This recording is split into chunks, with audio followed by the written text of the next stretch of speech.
சந்தோஷமா இருக்கும். அப்போ எப்போ சந்தோஷமா இருக்கிறோமோ, எப்போ திருப்தியா இருக்கிறோமோ, இந்த யூனிவர்ஸ் பிரபஞ்சமும் இறை ஆற்றலும் என்ன நினைச்சுக்கும்னா, ஓ இவனுக்கு சந்தோஷமா இருக்கிறது தான் பிடிக்கும் போல இருக்குன்னு திருப்ப திருப்ப திருப்ப உங்களை சந்தோஷமா வச்சுக்கிறதுக்கு என்ன தேவையோ அதை கொடுத்து கொண்டே இருக்கும்.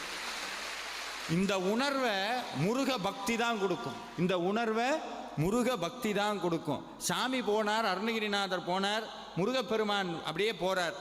போய் முன்னாடி நிற்கிறார். பார்த்தா நம்மளை மாதிரி நிறைய பேர் உட்காந்து புலம்பிக்கிட்டே இருக்காங்க சாமிகிட்ட, இது கஷ்டம் அது கஷ்டம். அருணகிரிநாதர் கோபம் வந்துருச்சு.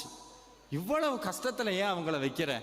முருகப்பெருமானை திட்டணும்னு நேரம் போனார். ஆறுமுகம் ஆறுமுகம் ஆறுமுகம் ஆறுமுகம் ஆறுமுகம் ஆறுமுகம் என்று பூதி ஆகமணி மாதவர்கள் பாதமலர் சூடுமடியார்கள் பதமே துணையது என்று நாடும் ஏ